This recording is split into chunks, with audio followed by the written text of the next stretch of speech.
Ask it. Okay, can we start? Okay. 5 more seconds and then they can start. Okay. 5 more seconds, Okay. Facebook is setting up. Okay. Bismillahirrahmanirrahim. Assalamualaikum warahmatullahi wabarakatuh. Welcome this morning to the online forum organized by the Association of Islamic NGOs Malaysia, ACCIN, on the topic of thumbs down for bottoms up, dangers of alcohol to society. We hope that from today's discussion, the focus will be on issues related to the DBKL hard liquor sales ban. What are the merits of the various positions of the different groups? Yeah? There was an uproar by different groups. And today's forum, inshallah, will also be covered by the ACCIN Facebook. And we are also supported by the Abim Facebook. And there's a chat session on. So if there's any questions, any comments, please share, and we'd love to hear from all of you, inshallah. And with us, the second, of course, the second focus of today is the analysis of the dangers of alcohol to society. These are the two issues that we're going to focus. And we are very happy today to have with us 3 distinguished panelists who have been involved in advocacy of issues related to liquor ban. They are Mr. Jason Leong, advisor, Association of NextGen Christian Malaysia. We hope the panelists will also briefly describe yourself and your work as we go on. The second is Mr. David Marshel, Chief Coordinator of the Malaysian Anti-Cheap Liquor Movement. Yeah. So my friend asked me, what about the not so cheap liquor? What do you do with that? So I hope you can answer that throughout our session, inshallah, for the next 1.5 hours.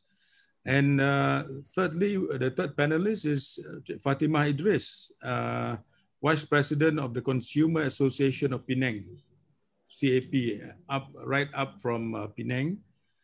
Thank you for being here.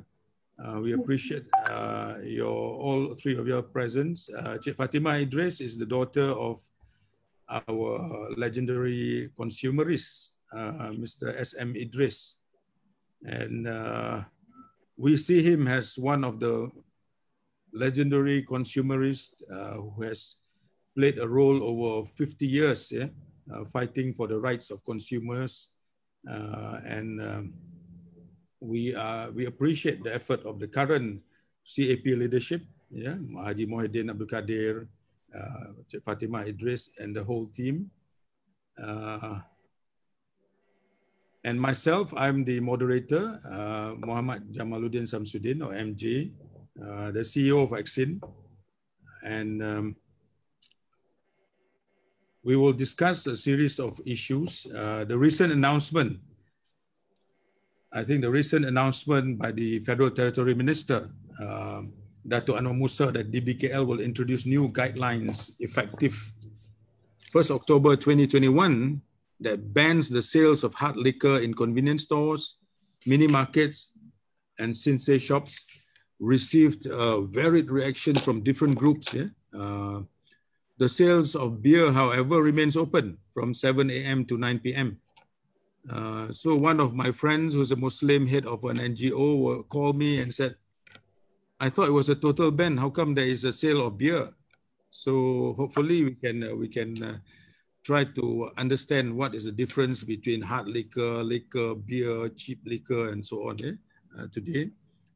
And the new guideline is in response to many evidence-based reasons of increasing menace of alcoholism in society, that leads actually to increased episode of drunk driving, domestic violence, related crimes, family breakups, and economic losses. There is, where I live in Bandar Utama, there is a T-junction, a traffic light T-junction. And we noticed that on the average, every quarterly, someone hits the traffic light down to the ground. And it's normally done, after midnight. So sometimes we are suspicious that it could be drunk drivers who hit down the traffic lights. And the Majlis comes back and very rightly, nicely put it back. And 3 months later, it's down back on the ground. And the Allied Coordinating Council of Islamic NGOs, ACCIN, a coalition of 20 national NGOs, on the 2nd June of this year, urged the government to enact laws against driving under the influence of alcohol, tougher laws, and related domestic violence, and limit the sales of alcohol in public. It was covered in the media widely. And many other organizations from different religious beliefs urged the same. So this reaction, I think one of the reasons came in the spate of several high-profile tragedies of drunk drivers that kill innocent bystanders, including a police officer minding a roadblock during the COVID-19. Ladies and gentlemen, as a result of the announcement, there was an immediate response by DAP's Member of Parliament for Bukit Bintang, Tan Kok Wai, who gave the impression that drinking alcohol is a normal practice in all cultures and religions, except Islam. He even tied it to its being a constitutional right. The new guidelines, which he considered anti-business, will result, he says, in difficulty and uneasiness among the alcohol sales business community. So I would like to start with throwing the point that was brought forward by Mr. Tan Kok Wai. One is the normal and encouraged practice of culture of non-Muslims to drink. So don't stop. If you stop, any restriction is an infringement of the constitutional rights. And number 3, when you have any form of regulation or prohibition, what will happen is it will affect the business community. It will affect the economy. So this, I think, is very important, such that I would like all 3 panels to comment. With Mr. Jason Leong, can you please proceed? Thank you. Okay. Jason? Okay, yeah. Terima kasih kepada Tuan Haji Jamal daripada ACCIN memberikan peluang kepada saya sebagai penasihat kepada NCOM. NCOM stands for the Association of NextGen Christians of Malaysia. We do have members all over the country, all 14 states, and we are more supported by, as an NGO, we are more supported by individual Christians from different churches, ranging from evangelical to Catholic churches. So we are the NGO, so we do our own advocacy. We are involved in international issues and as well as domestic and social issues. So as far as this particular issue is concerned, NCOM does not view this as from our political lens, because as a faith-based organization, we always advocate our members to view issues first from your faith lens, your own faith values lens. Then, then only you go through the political lens. The whole problem in Malaysia is that many people, or many even Christians, like to view things straight away from the political lens, and they forget that actually their own faith values is more important than whatever is happening in politics. Now, insofar as that ruling by DBKL as the restriction on alcohol sale, things like this are actually not something that is rare or surprising. Because if you remember many years ago, even cigarette sales, a long time ago, at least I think 6 or 7 years ago, you will have cigarette sales in all kinds of packaging. And one of those packaging is what we call the 6-pack cigarettes, which is what advocates like us say that these are the kiddie packs. Because a 6-pack cigarette, a 6-stick cigarette pack is very cheap. It's probably at that time is probably about less than about 2 ringgit, you know, and it's easily affordable. And many of the sales were going to actually school children, because school children can afford to go into 7-Eleven, they can go any of these convenience shop, and they can pay 2 ringgit and they get 6 sticks of cigarette. And they can share it with their friends. That's why smoking became an issue in schools. And over time, it has become such a big issue because so many people are they can't easily afford cigarettes. So the government decided to change. There was a massive regulation about cigarette sales over the counter. And the 6 cigarette stick pack was eventually banned.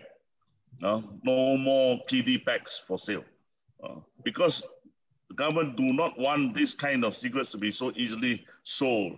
And therefore, if you want to buy a pack of cigarette, you need to buy the standard pack of 20 stick cigarettes, which now cost about 25, 30 ringgit, right? So a bit of not so affordable for the children, for the school children. So, and then from then onwards, the cigarette regulation was that the advertisement about cigarettes was also banned over the national television. In fact, all television channels and even newspapers. And then eventually the cigarettes were given no more branding packs, kind of like, you know, at first they put warning labels on it, and then they say you cannot openly display the cigarettes over the counter, and then you cannot put all the brands. You need to have like inconspicuous branding, and basically you just see unnamed pack on the thing. So there are regulations, and all these regulations, despite some misgiving by certain quarters, I don't think anybody has really challenged it in terms of whether these were unconstitutional. Has this deprived the human right, fundamental human liberties of consumers in this country? Yeah. So likewise, if we take that as a guide, you know, so just hold for a while and then regulations like this, I doubt that can constitute a fundamental breach or violation or contravention of our constitution. If at all they really believe, advocates on the other side who really believe that there is a guaranteed freedom under the constitution on this, then by all means go ahead, file a court case and challenge it and let the court decide. You know, so after all, we are a society that is abiding by the rule of law. So that's the first point, right? And maybe I just stop there, and then others will just jump in. Now let the other panelists jump in. Sure. Okay. No, maybe David Marshel. Yeah. Can you comment on that statement? That is also something that is normal for normal practice. It's encouraged normal practice of non-Muslims to yamseng, to drink, to have a good time. So there should not be any restriction. Is that a correct statement or reasonable statement? Thanks, Saudara Jamal and Saudara Leong and Saudari Fathimah Idris as a panel. Actually, I'm from Malaysian anti-cheap liquor movement. The movement that found at 2014, we have fought for this since 2014 till now. And we can say we success change a few regulation on the selling of the liquor in the country. Then we lobby a few politicians and political party to achieve our movement target. And before I think I deliberate more, I think I need to talk in Malay so that they can reach to our Malaysian fellows who are actually they don't know what's actually the liquor, cheap liquor and beer, the contents, everything. So thanks for Mr. Jamal to give me the platform on this your Facebook or X scheme to invite me as one of the panel. Saudara Jamal, actually the statement by the Saudara Tan Kok Wai actually surprised me in the first end because the political pressure from the DAP. And I'm also, for your all information, I'm also DAP member. Then I was talked with our Saudara Tan Kok Wai is a chairman, and I explained the situation. For your information, I'm the first one giving a press statement on the issue DBKL. I'm the one congrats DBKL on the issue. So they take the very daring action. So I'm the one first giving a press statement on this issue. And immediately then, okay, sorry, I actually should talk in Malay. Saudara Jamal, sebenarnya when saya berbincang dengan Saudara Tan Kok Wai dan memberitahu apakah masalah implikasi yang akan dihadapi oleh masyarakat khasnya B40 yang sering di parlimen atau di mana-mana pun sentiasa diperjuangkan. Kita nak satu kehidupan yang terbaik untuk golongan B40 ini. Dan tetapi bila kita datang ke tentang arak, dan I think it's not fair kalau kita tidak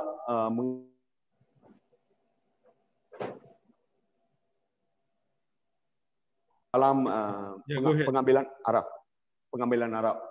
Dan saya telah berbincang panjang lebar dengan Tan Kok Wai dan akhirnya beliau bersetuju dengan pandangan saya. Tetapi ada beberapa isu yang perlu DBKL membuat penambahbaikan. Sebagai contoh, Jamal, saya setuju dengan tindakan yang DBKL diambil bahawa tidak dibenarkan menjual arak di kedai-kedai runcit atau di 7-Eleven atau KK Mart atau 99 Mart. Saya tidak setuju dari awal, dari 2014 inilah perjuangan kami. Tidak benarkan. Dan di samping itu, meminum arak. Tadi Encik Jamal bertanya dengan saya bahawa ada tak selain daripada Islam, yang bukan Islam boleh meminum arak. Itu terpulang kepada individu tertentu. Dan dia bukan ternyata dalam Federal Constitution, tetapi ini adalah universal rights untuk semua umat manusia selain daripada umat Islam, untuk mereka meminum arak itu terpulang kepada diri sendiri dan menilai ada tak ia keperluan untuk diri beliau atau keluarga beliau. Itu terpulang kepada individu tertentu. Tetapi bila kita menyediakan platform untuk menjual arak itu di seluruh kedai runcit itu, dan dia menggambarkan bahawa kita benarkan mereka tidak kira umur dari belasan tahun hingga baru-baru ini dalam tahun 2016 memang satu guideline di bawah menyatakan bahawa 21 tahun, dulu 18 tahun, selepas itu umur itu dinaikkan kepada 21 tahun. Tetapi bila 21 tahun ke bawah ini, apa yang kita dapati? Kita lebih risau kepada golongan berumur bawahan ini yang terjemus dalam pengambilan arak secara banyak. Dan disebabkan itulah kami berasa ia perlu dihentikan. Sebab macam tadi saudara Jason memberitahu bahawa memang grocery shop itu ada akses kepada semua golongan masyarakat, tak kira bayi, tak kira budak sekolah, hingga warga emas yang ada akses kepada grocery shop atau kedai-kedai runcit ini. Dan di sana sepatutnya tidak harus dijual. Dan argumen kita adalah bila kita melihat kepada arak botol arak tu. Baru-baru ni pada tahun 2016 bila kita push dan lobby kepada kerajaan semasa itu, kepada Kementerian Kesihatan, mereka telah membuat beberapa pindahan. Pindahan itu secara jelas menyatakan bahawa arak itu membahayakan kesihatan. Stiker itu memang letak dalam arak, setiap arak yang dijual di kedai runcit atau di mana-mana jual, walaupun dia mahal atau murah, dia dalam arak, botol arak itu ternyata tercela jelas bahawa arak itu membahayakan kesihatan.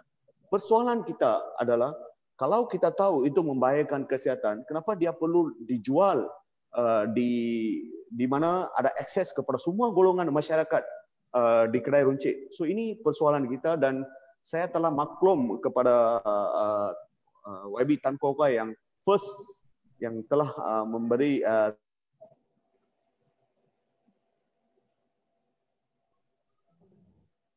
regulation baru yang dibuat oleh DBKL. Tetapi dari segi perundangan ada banyak komplikasi yang akan dihadapi oleh DBKL dari segi pengkosan itu. Dan juga dia ada dua peraturan yang dikeluarkan. Satu adalah dari hari ini ke 15 hari bulan Disember ini tidak ada lagi chip liquor akan jual, chip liquor atau Samsu dijual di DBKL, di kawasan jajahan DBKL. Dan juga satu lagi adalah tidak dibenarkan sama sekali menjual arak di grocery shop atau kedai runcit atau mana-mana mart selain daripada supermarket atau plaza.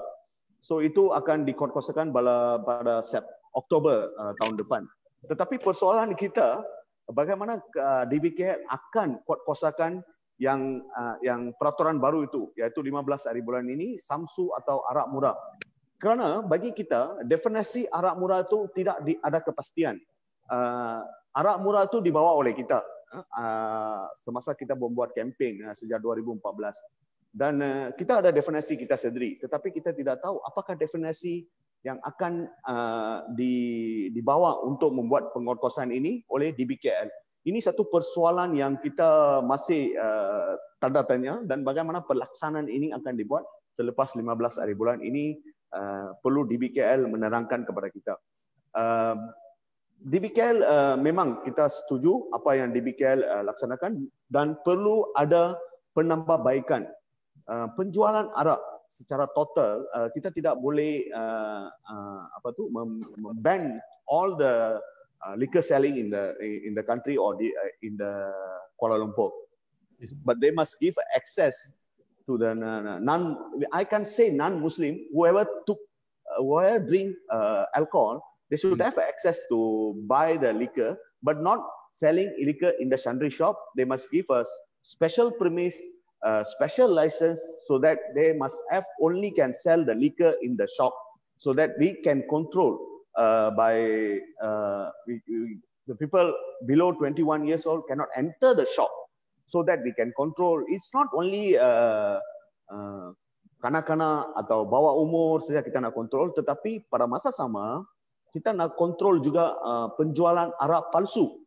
Kita ada arak murah, kita ada arak palsu. Arak palsu ni lebih bahaya. Pada tahun 2018 ramai yang meninggal dunia disebabkan arak palsu ni yang dijual di kedai runcit. That's why kita minta supaya kerajaan adakan satu lesen khas untuk penjualan arak sahaja dalam premis tersebut, dan melarang menjual apa-apa barangan lain selain daripada arak, untuk mengawal dari segi pengkosan, dan juga untuk mengawal daripada belia untuk membeli arak di kedai-kedai tersebut. Ini adalah pandangan kami dari dulu hingga sekarang. Kita bukan meminta supaya ban terus semua arak, tetapi perlu ada penambahbaikan dan pengawalan yang secara sistematik untuk mengawal penjualan arak yang kini berleluasa. Untuk information Mr. Jamal and other panels, terdapat lebih kurang 5,791 lisens runcit yang dikeluarkan oleh lembaga lesen di negeri atau di daerah oleh di bawah Akta Custom di seluruh Malaysia. Dan di wilayah persekutuan saja mempunyai 537 lesen yang dikeluarkan. kami minta supaya lesen-lesen ini perlu dibatalkan dengan segera dan wujudkan satu lesen dan dengan pengawalan yang teratur, dengan sistematik, dengan pemantauan yang betul, dan buka kedai yang special untuk menjualan arak di Malaysia. Itu first for startup lah. David. Terima kasih sangat. Terima kasih. Very good explanation. Nampak macam Mr. David punya proposal lagi saya rasa lagi ketat daripada guideline di BKL. So kita ke ni lah dengan puan ataupun Cik Fathimah, the views about Consumer Association of Penang mengenai statement tadi tu, yang tiga isu tu yang dibawa oleh MP Bukit Bintang Tan Kok Wai. Silakan. English ini. Encik Jamal, salam sejahtera kepada Encik Jason dan Encik David. CAP has come out in support of DBAKL's licensing condition, and this reflects CAP's long-standing advocacy for greater restriction on the sale of alcoholic drinks. This is not new. There's always been restrictions on the sale and consumption of alcohol. I mean, like Encik David had pointed out, that the age limit for drinking now has increased to 21 years. And there's always been taxes on this. A pilot cannot have beyond a certain limit of alcohol. Persons using heavy machinery have got limits on alcohol. So the harms caused by abuse of alcohol is well documented, and alcohol is a substance that easily lends itself to abuse. I mean, you can look around and see how much grief the abuse of alcohol causes. So it is a right thing to have proper restrictions in the sale and consumption of alcohol. CAP has long taken up this issue right from the beginning about the cheap alcohol, where Samsu sold in plastics packets. And in 1993, the women in the estate in Kuala Katil carried out an anti-alcohol campaign assisted by CAP.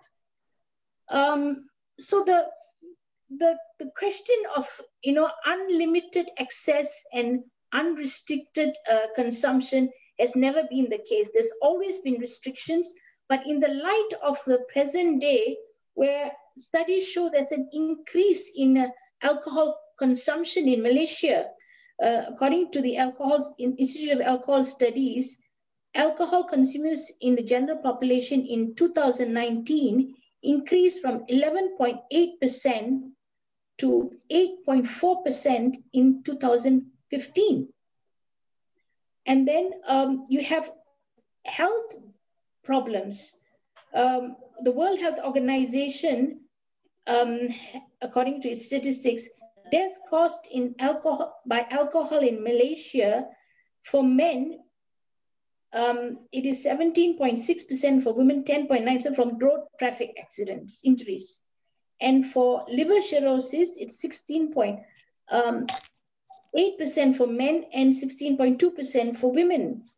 And for cancer, it's 2.2% for men and 0.6% for women. So what DBKL has done is put in place very stringent guidelines, which we think is still not enough, because there has to be more limitations on the issuance of license and the permitted premises for sale of alcohol. So I think any responsible person should support this, because the harm done to society and families far outweighs the any economic benefit you can see from this. So, in fact, all local councils throughout the country should begin to adopt the principles, the guidelines and the conditions set by DPKL and move on to have greater restriction on the sale and access to alcohol. No one who has a culture or practice of drinking alcohol is being curbed. But I think the general good to the society has to be seen, and these restrictions should be welcomed. In fact, one of the conditions that DPKL has put is menggalakkan perkhidmatan designated driver e-hailing bagi pelanggan yang mabuk di premis LMK liquor yang membawakan rumah awam kelas 1. So in respect of drunk driving, one should have restriction from the driver entering the car and starting the engine. It is not, carrying out breathalyzer test is not enough. You must prevent the driver getting onto the road. And I mean, this is something to be welcomed, that, that the liquor, a pub or drinking house or beer house has provisions for any drunk driver to have e-hailing access. But later on, what should be done is the owner should be put on people who sell alcohol or have alcohol consumption in pubs or beer houses to prevent people from driving at all. It's not just giving assistance, but prevent them from getting into the car. I think this move by DPKL should be replicated by local councils around the country. Yeah. So I hand it back to Encik Jamal.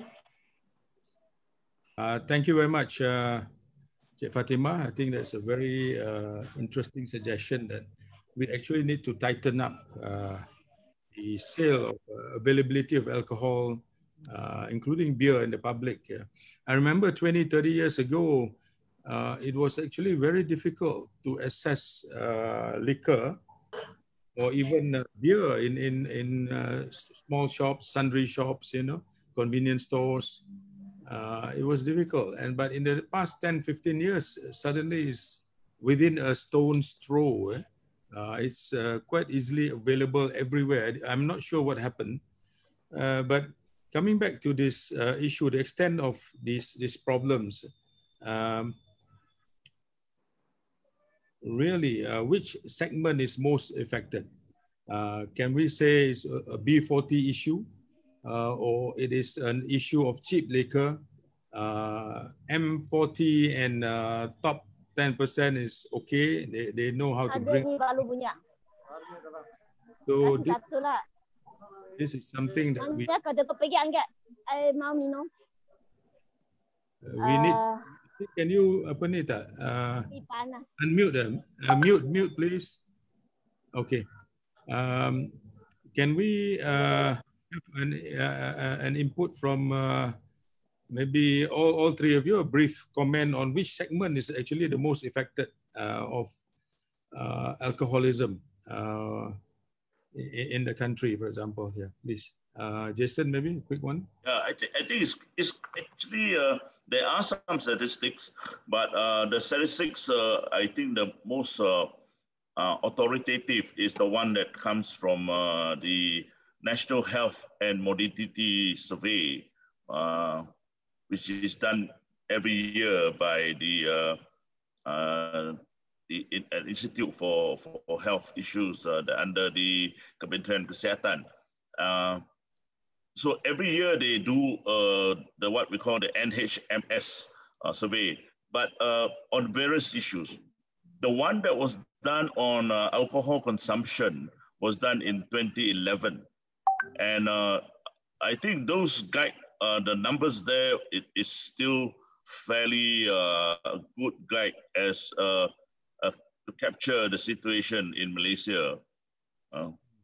Actually, to answer your question, in that sense, whether it is a B40 issue or M40 issue, or is it a T20 issue, it is a mix, because that particular survey in 2011 by the National Health and Morbidity Survey by the Kementerian Kesihatan actually recorded that the alcohol consumption in B40 or those with low income is about 8%.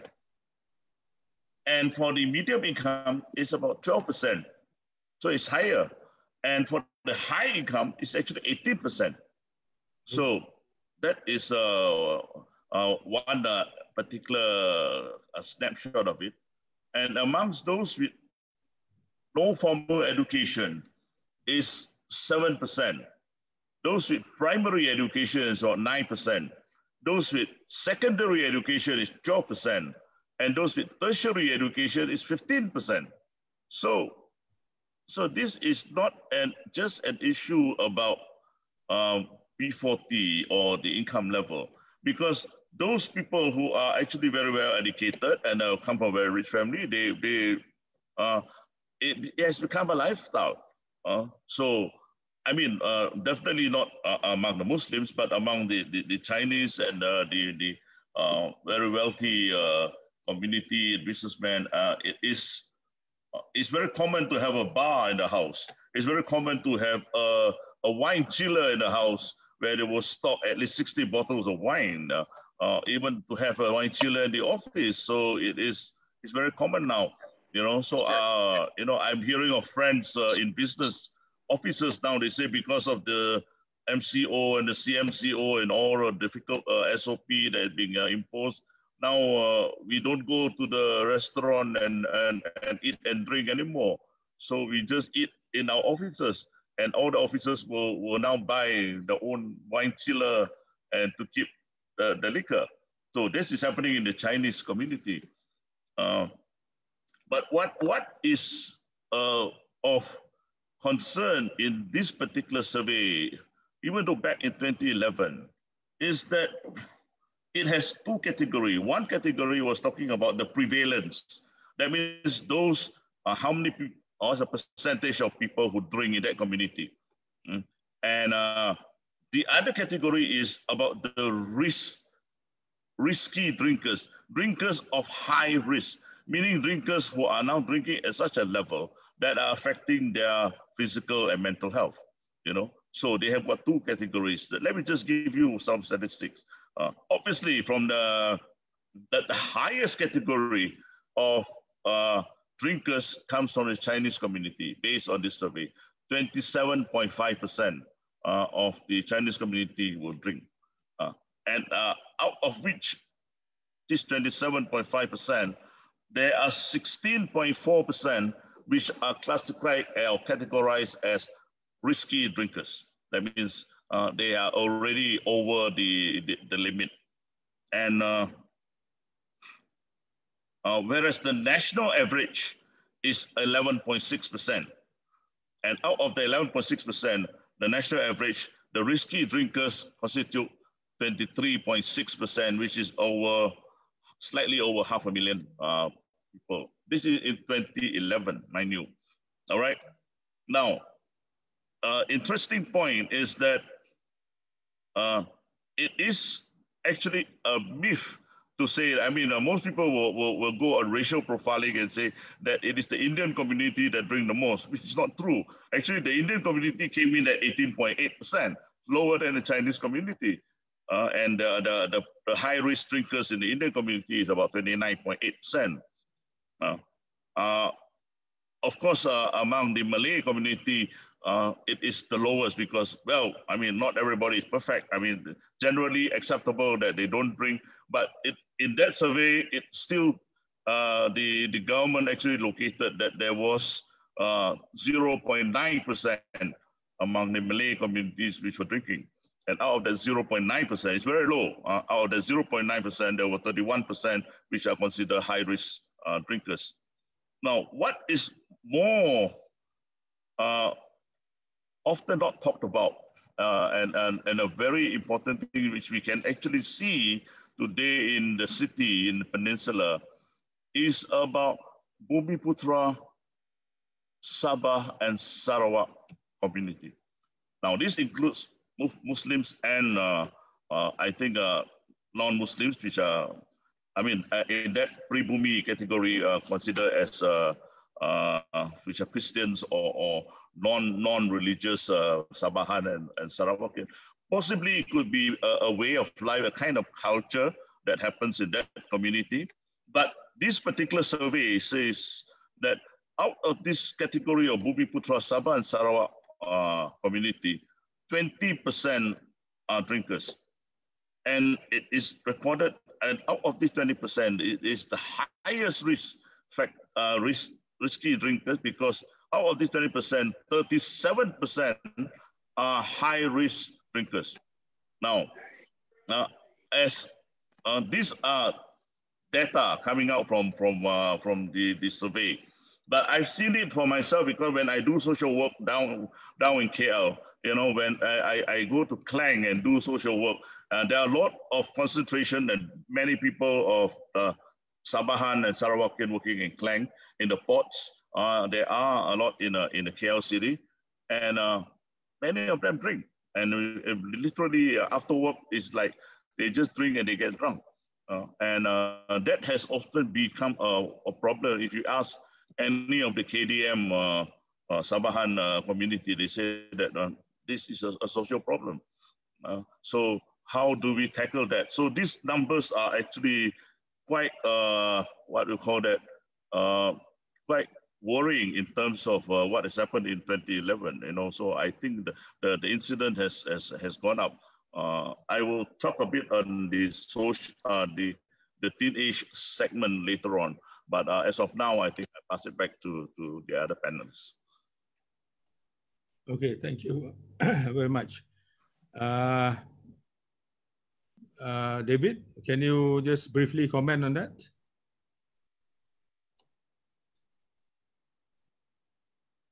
Muted. David, I think, but what I see is that. Okay, sorry. Okay, Jason has said something very interesting from the data. Yeah, very data. The numbers indicate a totally different scenario. Yep. Because I heard in one of the comments in, I'm not sure where, TV or what, they were saying, there was one person who came up with the statement that all of us drink, Melayu, China, India, semua kita minum, semua enjoy.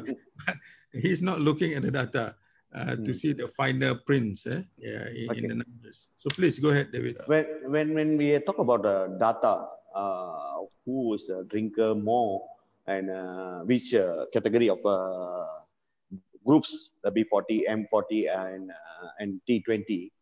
Yeah, there's people more drinker on the M40, and maybe the high-hand people are drinking T20. So more contribute to the nation actually.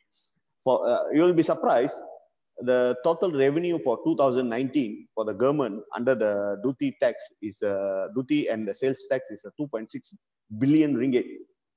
Is very huge. I don't think so. The M40 and B40 contribute that much of money revenue to the government.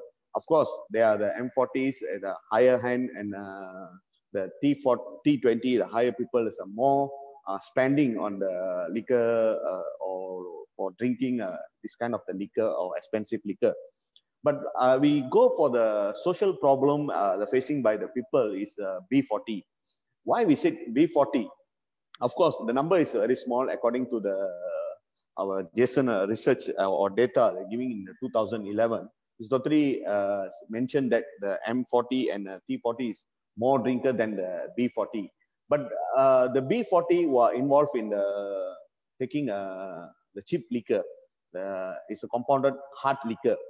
Selling in the local and produced and bottling in the local company by 30 to 36 company in locally in Malaysia. So they are manufactured this kind of the compounded hard liquors. They're selling below 20 or 15 ringgit. And even though you can get a 4 or 5 ringgit of 28% of the alcohol or 40% of alcohol, you can get within 10 ringgit the volume of 325 milliliter with the 40% alcohol, only 10 ringgit or 12 ringgit, even you can get 7 ringgit. So this kind of the liquor is really cause a problem for the B40 groups.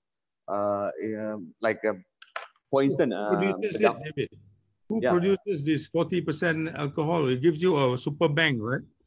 No, the producer, the product is a local product, manufactured locally. About 36 company in Malaysia got license for bottling in Malaysia. It's a local brand.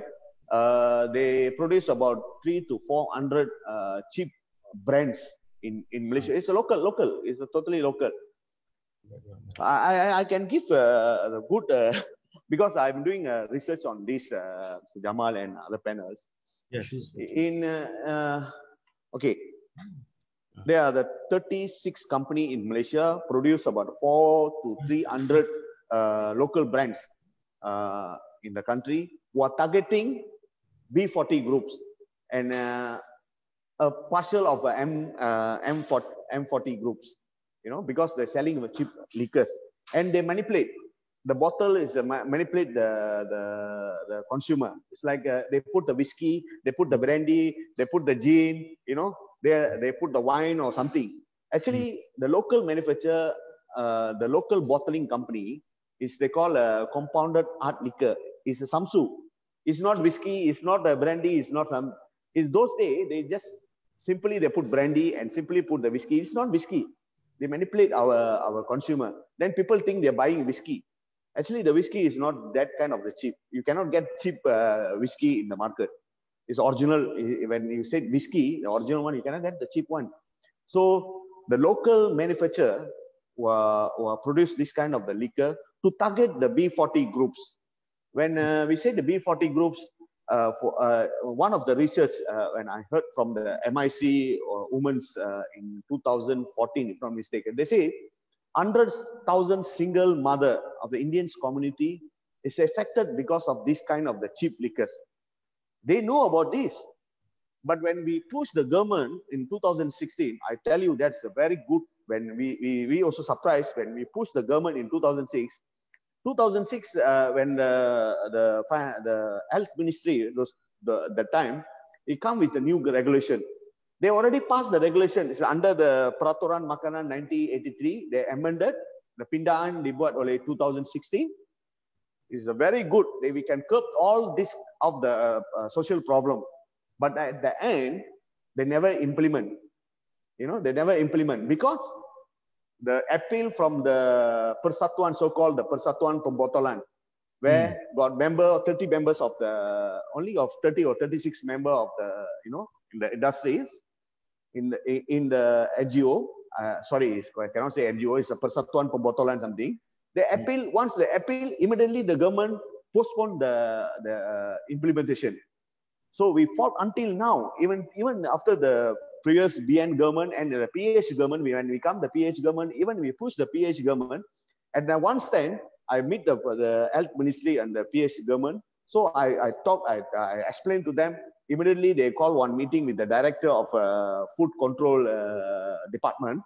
Then we have a very argument with the guidelines and regulation. At the end, they promise on the March 2020 they're going to implement. But till now they never implement because of they're scared for the 36 company rather than the 30 million people who are affected because of this such kind of the cheap liquor produced by the local companies. So we are still fight for that, and if we control the quality and the prices, I think we can achieve something. At least we can reduce the social problem they're facing by the B40 group. I'm targeting B40 group. Okay, yes. Just now, Mr. Jamal, I want to explain in Malay because people can really know what I'm trying to say. When become cheap liquor and the expensive liquor, what's the difference? Apa itu arah murah? Apa itu arah mahal? What's the difference? At the end, dua-dua itu adalah alcohol. Kalau kita minum, dia membahayakan kesihatan, atau dia memudaratkan kesihatan, atau dia is against some religious, according lah, I don't know. I don't want to talk about the religious here, because kalau kita bercakap dengan agama atau perkauman, seluruh usaha yang kita buat akan terpesong. Mereka akan manipulate. No, this is a multi-billion business.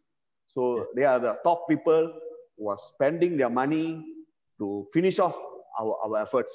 Okay, apa itu arah murah? Apa itu arah mahal? I think you dari awal Cik Jamal nak tahu apa itu arah murah, apa itu arah mahal. For information, Cik Jamal, arah murah itu adalah arah yang dijual di bawah harga RM10 atau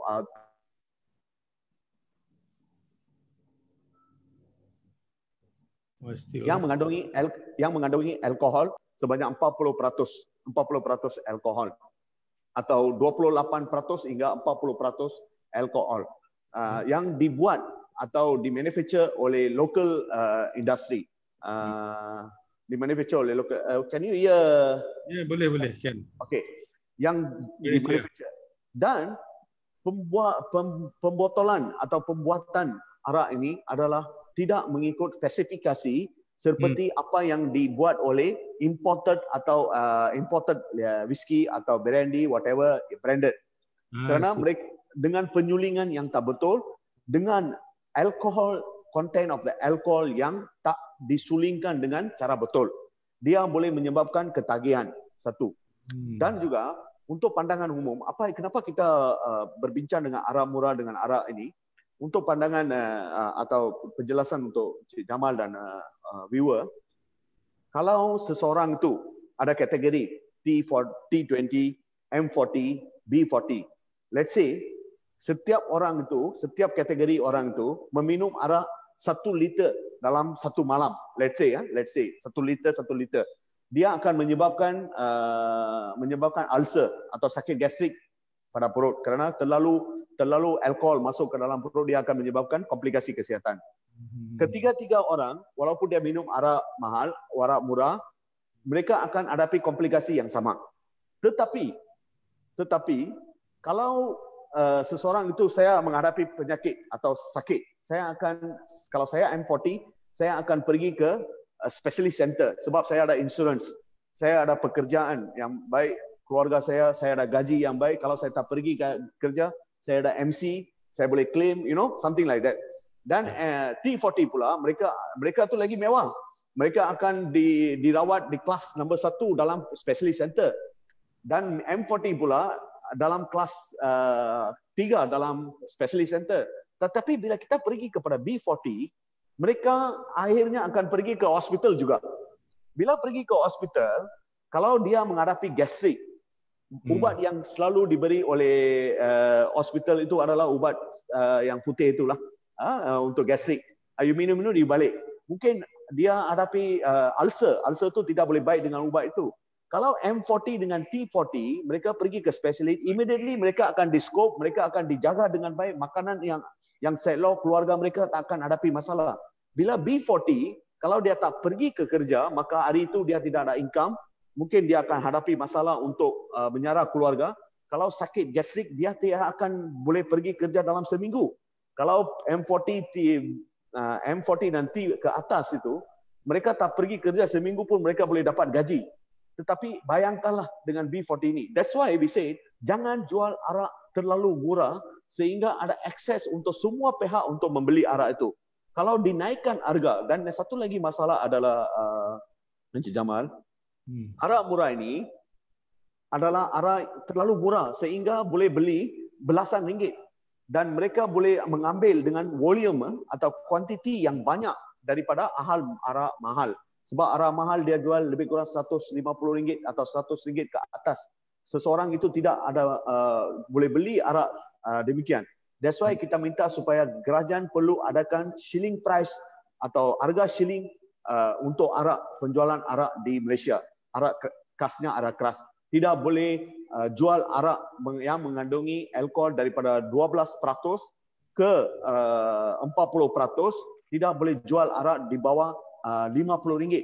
Bermakna Kalau RM50 you ada, baru you boleh beli arak. Kalau you beli, you boleh minum sikit-sikit. Kalau dia arak tu dijual bawah RM5, RM6, dia boleh mengambil dengan volume yang banyak dan menghadapi komplikasi kesihatan dan juga menghadapi masalah sosial dalam keluarga dan dalam masyarakat. Menarik. Very good input, David. Thank you very much. I'm also learning from the input. We go to Cik Fathimah. In your article, Cik Fathimah, now we're moving to effort to restrict sale of alcohol even overseas. Yeah. In your article, you mentioned about the situation in Thailand. Can you briefly explain about that, Cik Fathimah? Fathimah, unmute, please.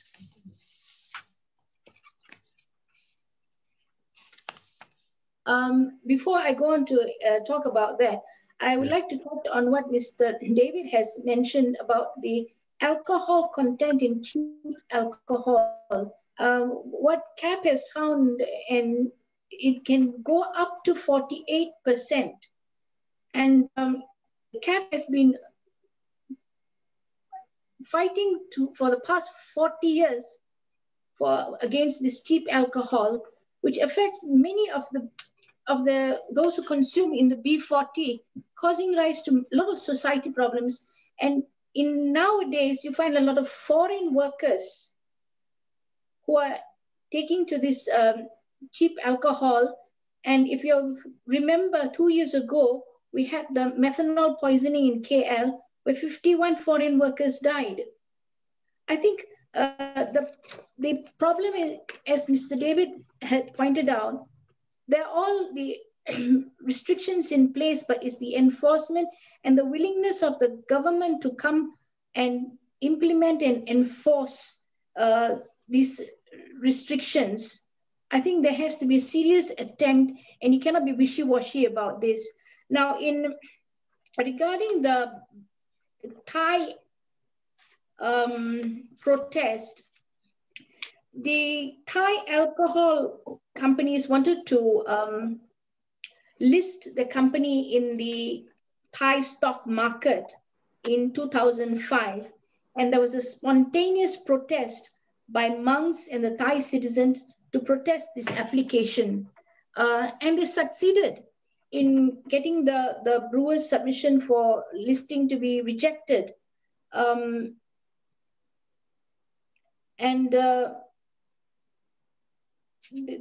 That is something, I mean, it is not a question of a religion or race. I mean, it is across the board, it is a social issue, and anyone who has any concern would be opposing this. So that was an effective measure. I think the same has to be applied in our country. As Mr. Jason has pointed out, the consumption of alcohol is now been glamorized.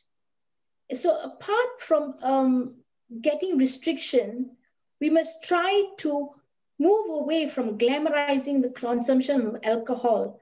Those both have to go hand in hand. You cannot have a situation where you have, very sophisticated and glamorizing advertisements promoting alcohol, and at the same time, you're calling for restrictions. The word across that must go around is that this is a risky behavior. Alcohol consumption is a vice. Okay. That's all I have to say. Yeah, thank you very much. I think if you look at, there was a case in Phuket recently where there was an uproar and a ban on purchase of alcohol, liquor, beer online, because they found out that even children were able to buy and consume the alcohol. So there was an uproar, and there was a prohibition of purchase of alcohol through online. In the case of Lucknow, India, it's a vice, as Cik Fathimah mentioned. In the case of Lucknow, India, there has been a ban of sales a few days before the state elections, because that by itself shows if you have the sales normal, it's going to become a cause for violence and violent behavior by voters and so on. Many countries limit the sales and have punitive driving under the influence of alcohol. Canada, for example, limits the sale of liquor and wine to government-run liquor stores.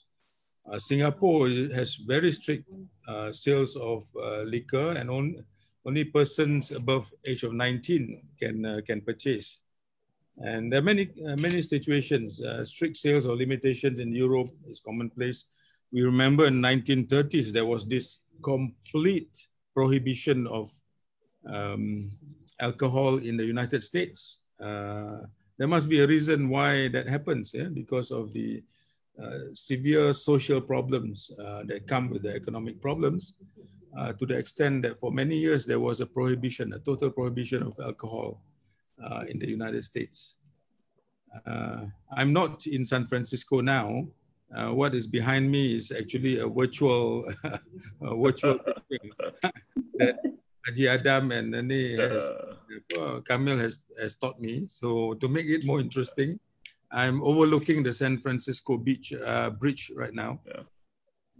Talking about prohibition, Jamal, because I mean, from the Christian perspective, I think this is quite interesting.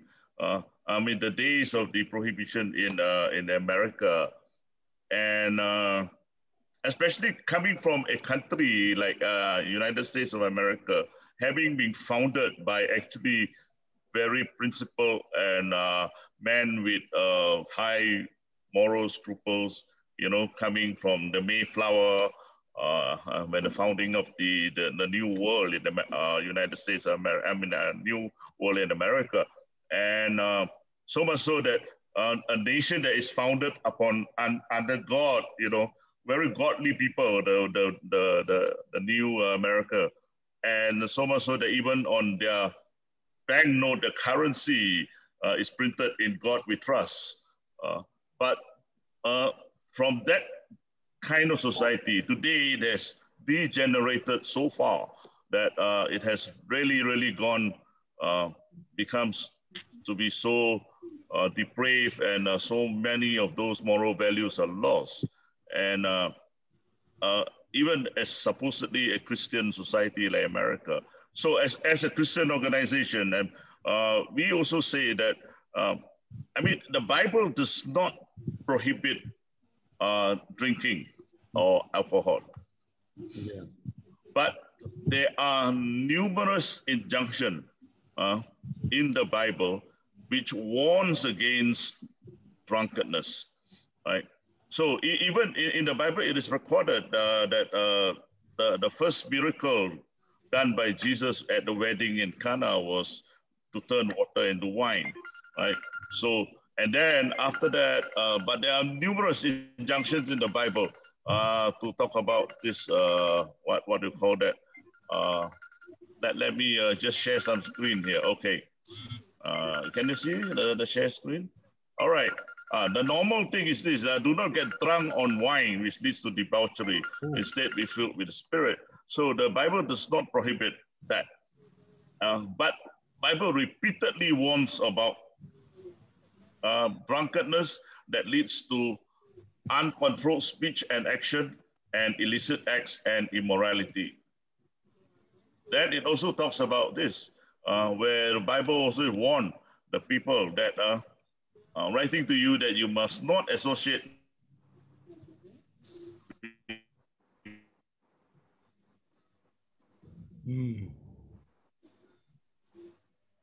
What happened? Jason, your sound? Yeah.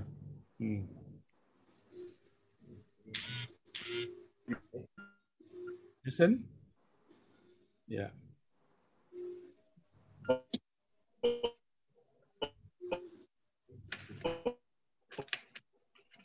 Jason, your sound, Jason. Who claims to be a brother, Sandra, in all over the new. So the religious aspect, yeah. So okay, now, okay, it's okay. Yeah. So briefly, from the religious aspect, let me quickly jump into this. This is the latest statistics from the NHMS survey. This is 2017, the National Health and Mobility Survey. Now, these are regarding our teenagers. This is our future generation. 6%, of our students are reporting, drunkenness. Wow.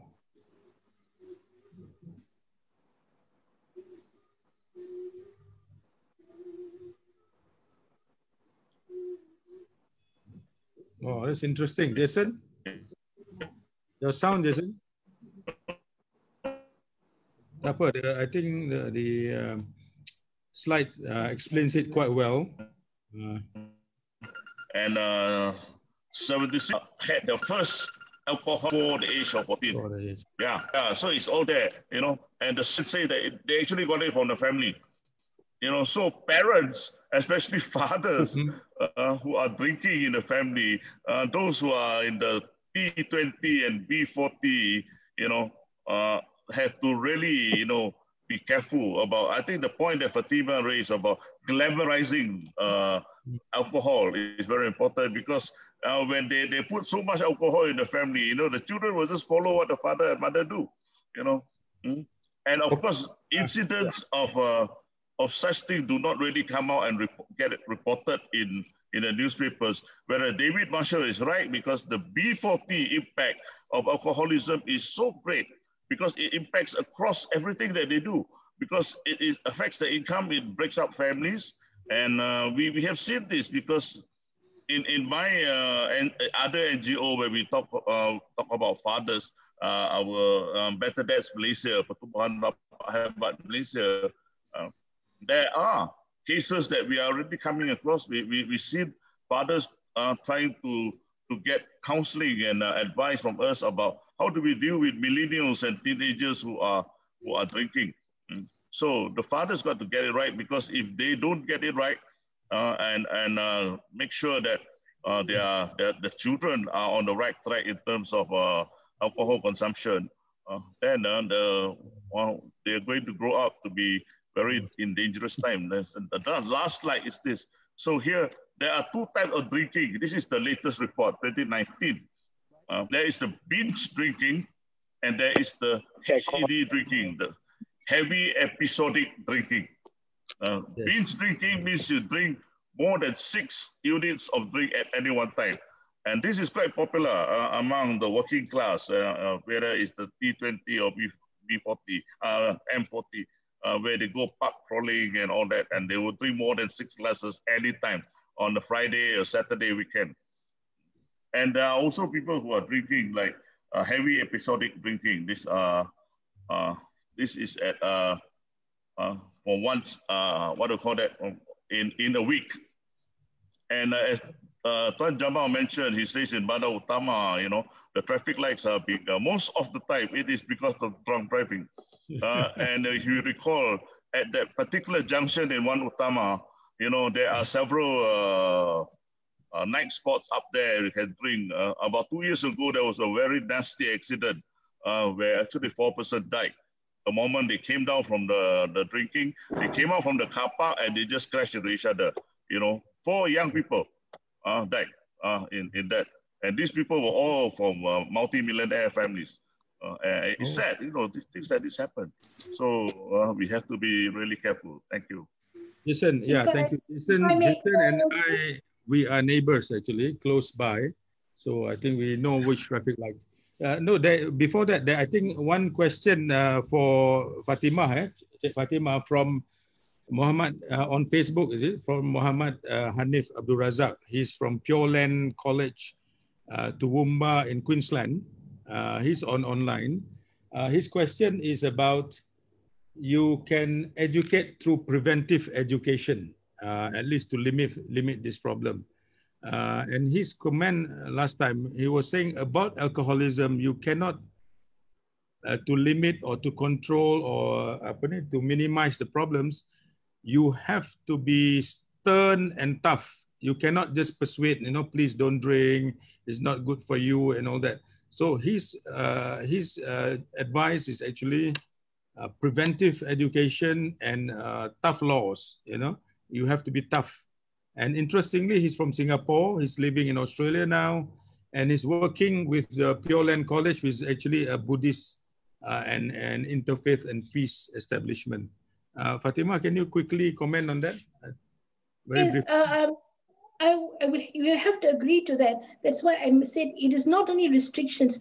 The whole culture would have to look at alcohol consumption as a vice, because there is no easy way to control abuse of alcohol. Yes. You shouldn't make a conducive atmosphere to for alcohol consumption. And the other point I like to make about is that the effect on the drinker himself. Now, if supposing someone who is drunk drives and knocks and kills someone, it is not only the person who is dead who suffers and their family, the person who drives and kills the person is also suffering. I mean, when he sobers up and realizes the enormity of what he does, it's going to live with him forever. I mean, I think equally those who abuse drinking and alcoholics are also victims. Yes. So we cannot, try to condone abuse of alcohol, and everyone should welcome the restrictions that are being called for.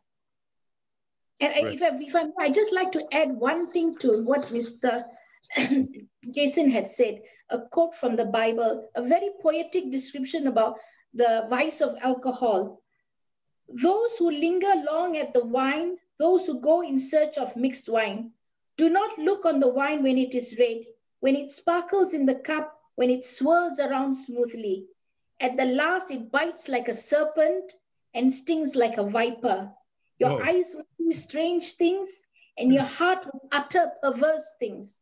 You will be like one who lies down in the midst of the sea. I mean, that's a very poetic description from the Bible. This is from the chapter of Proverbs. Wow. About From Proverbs. vice of alcohol. Yes. Wow, that's so so deep, so touching, yeah.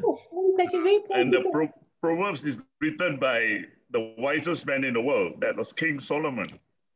And he knows it. He's speaking by experience. Yeah. There's another question by a few of them here on the chat. The question is, why is beer still allowed to be sold so freely in convenience stores? Beer, without any restriction. Does beer contribute to the negative effects of society? Maybe David, a very quick response, a short response. Okay, thanks, Jamal. Beer is not categorized under the alcohol. I mean, there is arak keras. You know, in the Custom Act and in the Health Minister Peraturan Makanan 1983 is very clearly said alcohol for the alcohol defined.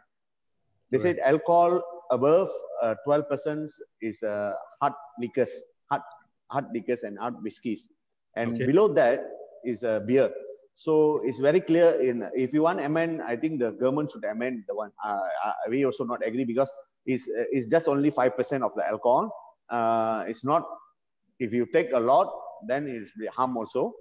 Same also, but it's totally different with the hard liquors and the beer because of the content of the alcohol is totally different between the beer and hard liquors. Hard liquor, okay.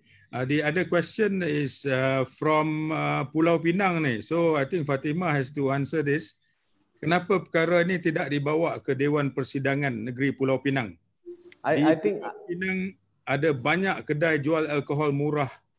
I think I need to answer that one because I am a counsellor for MBSP Seberang Perai, and the first yang kali sebelum DBKL membawa peraturan baru ini dalam tahun 2018 kita telah luluskan satu garis paduan. Dia lebih sama dengan apa yang DBKL laksanakan sekarang. Tetapi dalam tahun 2018 kita telah lulus dalam majlis penuh, tetapi dengan syarat macam yang tadi sebelum ni saya menyatakan bahwa perlu ada permis khas untuk menjual arak, tetapi tidak benarkan menjual arak sama sekali di mana-mana kedai runcit di seberang perai. Di Pulau Pinang ada 2 PBT, satu MBBP dan satu lagi MBSP. Kita telah luluskan, tetapi kita ada masalah satu. Dia sebabkan lembaga excise di bawah kerajaan negeri, dia perlu kita sebelum kita kuatkuasakan peraturan ini, kita perlu dapatkan kelulusan daripada state. Kita tengah usaha untuk berbincang dengan state. InsyaAllah kita akan kuatkuasakan dalam tahun hadapan, if not mistaken. Terima kasih. Ni Fathimah, very quick response.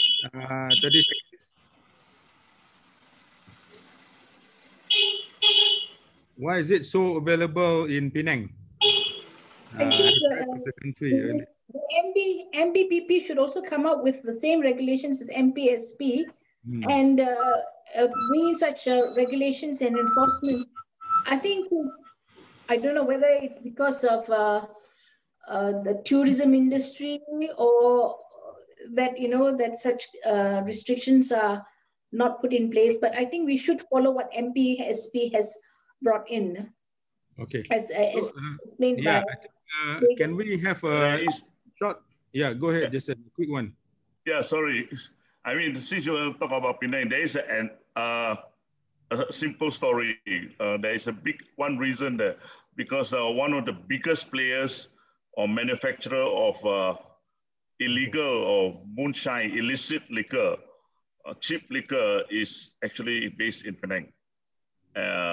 They have gone from a small-time backyard factory into a major factory. And of course, that particular income segment has made them multi-millionaires. Today, they are not just multi-millionaires in that, but they are also multi-millionaires into property development as well. So they are, if you want to.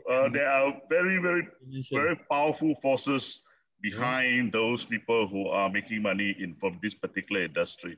Right? Yeah. Okay. Quite often find cheap liquor around here. Even down the road from my office, there's a shop selling cheap liquor very openly. So you can manufacture it anywhere. I think we will task it to CAP to find out who they are and try to neutralize them, inshallah. Okay. We have Dato' Doresami online. Dato', can you give a one minute comment, please? We only have another 5 or 10 minutes. Dato' Doresami, please.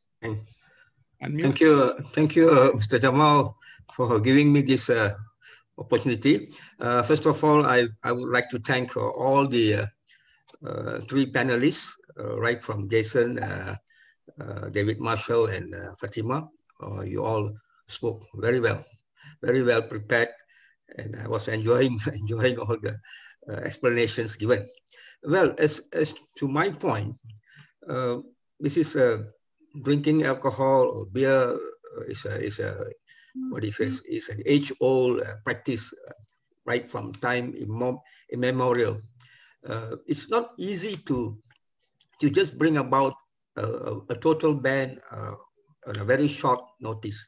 Of course, it goes without saying that drinking alcohol or beer or cheap liquor, it's very bad for the body. Now, as I would advocate that I'm for the ban. I'm for the ban anyway for liquor, but it must be a gradual process involving education, involving a lot of talks to organizations, to private sectors, to individuals, to all parties concerned, including the manufacturers, the sales, and all these people. So it is just like how we brought about this sales of tobacco. At one time, we were so much worried that cigarette smoking caused cancer. Then we came out with some restrictions with ban, and in the cigarette boxes, we label it, it's dangerous for smokers, things like that. And I think we saw a gradual reduction in uses of tobacco. I don't have the statistics here. I'm advocating something like that towards alcohol. Let us give us a period of about 5 to 10 years. This is in a period of within 10 years, we are going to have very strict what they call regulations on alcohol drinking, a total ban or something like that. But for a start, we have to go very gradually. It is nothing will educate people, nothing will teach people when you have a total ban, then it's going to cause a lot of confusion among all the groups, yeah, different sectors, different organizations, different people. So it's a very slow process. It's a practice, and it's a habit. Drinking is a habit. So you have to gradually bring out that habit, and eventually I think society will benefit. So I think this is my point for this moment. Thank you, Mr. Jamal.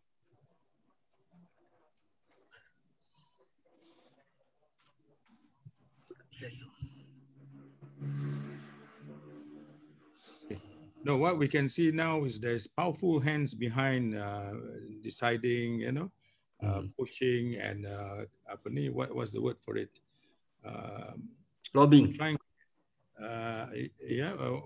in the US, protecting. And lobbying for decisions to be made certain, and as indicated by Jason, they have billionaires, multi-billionaires who are selling cheap liquor. And probably they also go around the taxes. Another big area is actually the smuggled alcohol and also cigarettes, which is big business for the underworld. I think this is something that's very interesting. The comment of Dato' Resami about trying to limit or even completely eliminate it over a period of time. This was done during the time of the Prophet Muhammad. Yeah, that's why if you look at it, it is very clearly stipulated in the Quran. That's why the incidences of drinking in the Muslim community is about 0.9%. In the Chinese community is about 27%. In the Indian community is about 18%. The people of those times, they were drinking. So the Prophet, in his wisdom, he did not ban alcohol overnight or in a short period of time. It was over a long period of time where eventually after education, giving enough time for those people who are used to drinking alcohol. And what happened after that was there was a clear ban where the word in the Quran that gave a clear ban on alcoholism, a complete ban on alcohol, and the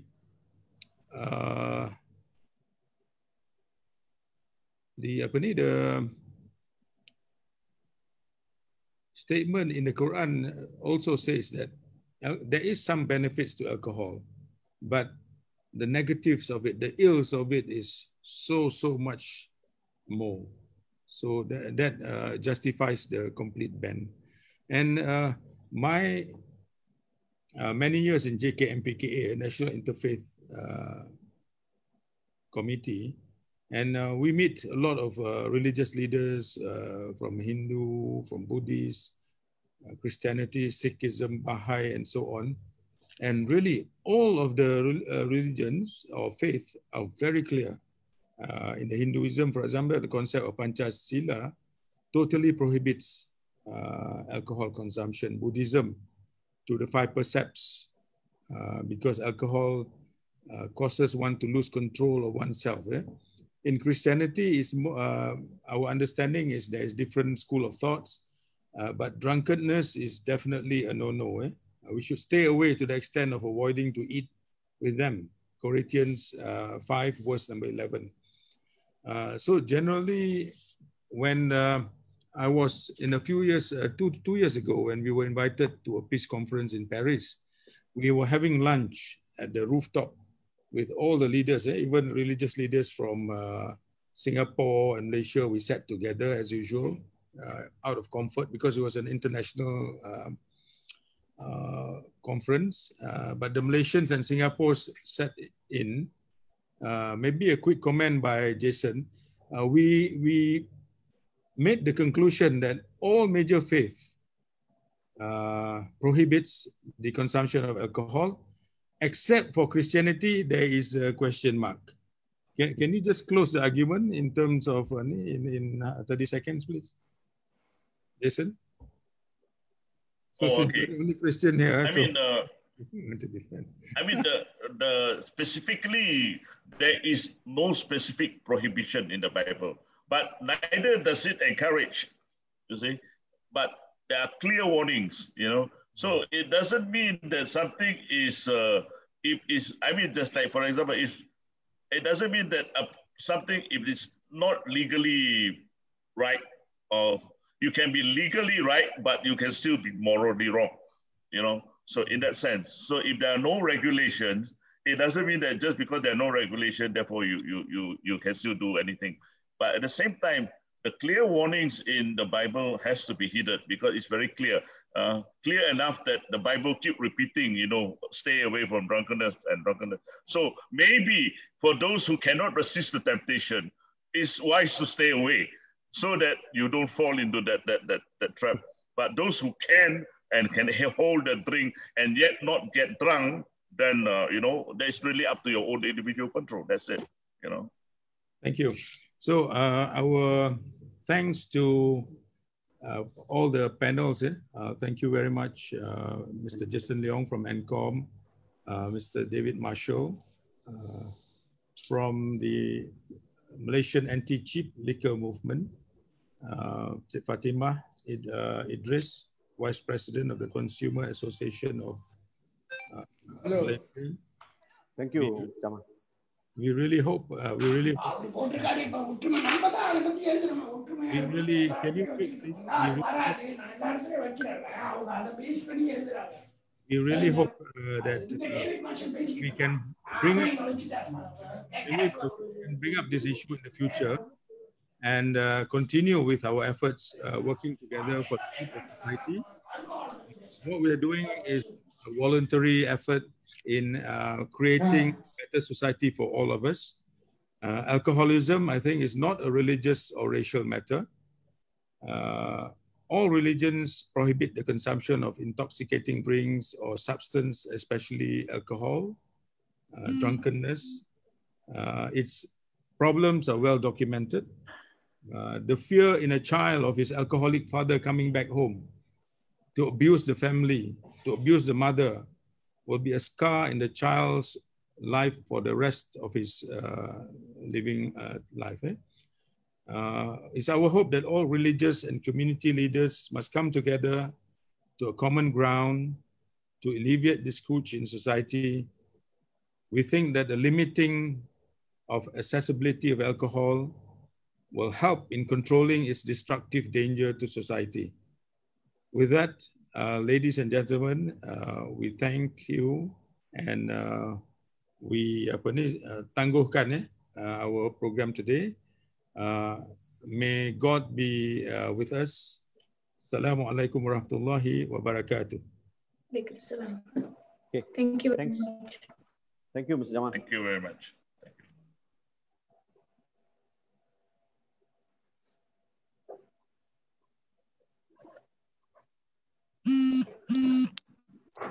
Thanks, Mr. Jamal. Thank you, and to all the panelists.